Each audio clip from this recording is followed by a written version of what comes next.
With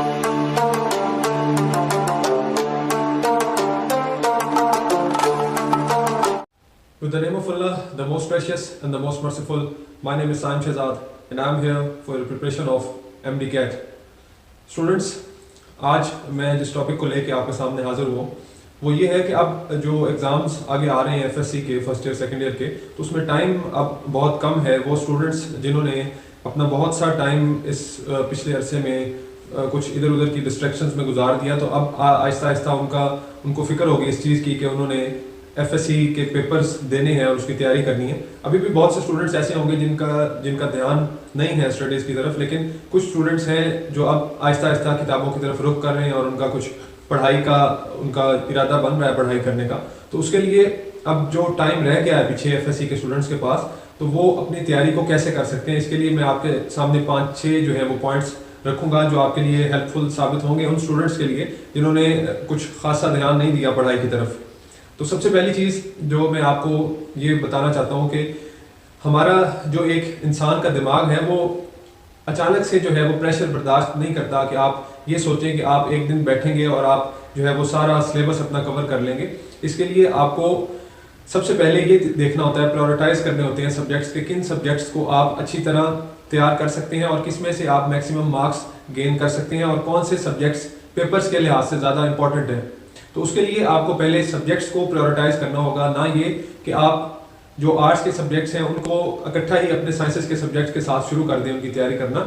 आपको prioritise करना होगा सब्जेक्ट्स को कि सबसे पहले आप लोग इस टाइम पे, अब जो ये टाइम चल रहा है इस टाइम पे आपको साइंसेस सब्जेक्ट्स को प्रायोरिटाइज करके उनके सिलेबस को प्लान करके आपको चलना होगा। सबसे पहले आपको सब्जेक्ट्स को प्रायोरिटाइज करना होगा कि मैंने मैथ को इस मंथ में करना है, मैंने फिजिक्स को इस मंथ में करना है, मैंने बायोलॉजी को इस मंथ में करना है। जो भी साइंस सब्जेक्ट्स हैं आपने उनको प्रायोरिटाइज करना है। सबसे पहले प्रायोरिटाइज करके कि ये सब्जेक्ट्स मैंने तैयार करने हैं और उसके अंदर आपने उन सब्जेक्ट्स को तैयार कैसे करना है। स्टूडेंट्स, एक साइकोलॉजी के लिहाज से और रिसर्च के मुताबिक ये बात है कि जो हमारी बुक्स होती हैं जिनको हम तैयार करके एग्ज़ाम में जो है वो हम एग्ज़ाम देने के लिए जाते हैं, वो बुक्स के अंदर से 20% जो उसका जो मटेरियल होता है बुक का वो पेपर में आता है, और वो अगर 20% मटेरियल का आपको पता लग जाए तो आप 80% मार्क्स गेन कर सकते हैं उस सब्जेक्ट के अंदर। ये बिल्कुल ट्रू और रिसर्च बेस्ड बात है। इसलिए आपने उस 20% तक कैसे पहुंचना है किसी भी बुक के, वो आप एक ये तरीका है कि आप YouTube पे सर्च करें, वो चैप्टर्स जो आप तैयारी करना चाह रहे हैं उन चैप्टर्स का रिव्यू YouTube पे सर्च करें, गूगल पे सर्च करें, वो आपको उन चैप्टर्स का रिव्यू मिलेगा। टीचर्स रिव्यू देंगे उस चैप्टर का और उस रिव्यू के अंदर जो इम्पोर्टेंट मटेरियल है उसको आप अपने पेज पे नोट डाउन कर लें। आप उस मटेरियल को अपने पेज पे नोट डाउन करेंगे, आपको पता होगा कि इस चैप्टर में से ये चीज़ इंपॉर्टेंट है और इस चीज़ को मैंने तैयार करना है। उस 20% को पहुंचने के लिए वो जो बुक में से आपने तैयार करना है एग्जाम के लिए, वो आपने एक तरीके से तैयार करना है, और वो ये कि आप रिव्यूज देखें चैप्टर्स के कि किस चैप्टर में से कौन सी चीज़ इंपॉर्टेंट है। आपको रिव्यूज मिलेंगे टीचर्स के, इंपॉर्टेंट क्वेश्चंस मिलेंगे, उसका आंसर आपने देखना है बुक से और उन क्वेश्चंस को आपने रजिस्टर पे नोट डाउन कर लेना है। वो जब आप एक लिस्ट बनाएंगे एक बुक के इंपॉर्टेंट चीज़ों की, फिर जाके आप जो है वो एक मंथ में एक बुक को आसानी कवर कर सकेंगे। और जिस भी आपको कॉन्सेप्ट की, जिस भी टॉपिक की समझ नहीं आती, वो आपके पास इस टाइम वक्त है कि आप वो उनको अपने टीचर से कंसल्ट कर सके। टीचर्स के साथ कंसल्ट करने के अलावा आप लोग अब आजकल जो ये सहूलत मैसर है, आप यूट्यूब से टॉपिक्स को सर्च करके आराम से समझ सकते हैं। इसके बाद स्टूडेंट्स, ये पहली चीज़ मैंने आपसे डिस्कस की है। उसके बाद आप लोग एक ये अपने साथ जो है वो काम करें कि आप लोग टाइम टेबल अपना सेट करें, अपना प्लान करें सारा टाइम टेबल कि मैंने किस तरह अब अपने आप को लेके चलना है, क्योंकि अब आपके पास टाइम बहुत थोड़ा है। स्टूडेंट्स, टाइम टेबल को सेट आप लोगों ने इसलिए करना है अपने लिए कि अब आप लोग उस जिंदगी की स्टेज पे हैं जो आपने एग्जाम अब अपेयर होना है, उस एग्जाम ने आपको आपके मुस्तकबिल को सेट करना है आपके लिए। आप अपनी सोच को मैच्योर करें और बच्चों की तरह, बिल्कुल छोटे बच्चों की तरह जिनको बिल्कुल पता नहीं होता कि मैंने जो ये एग्जाम देना है, जो मैंने पेपर में अपेयर होना है, इसका मुझे क्या फायदा होगा, आप लोग भी उस तरह ना बने।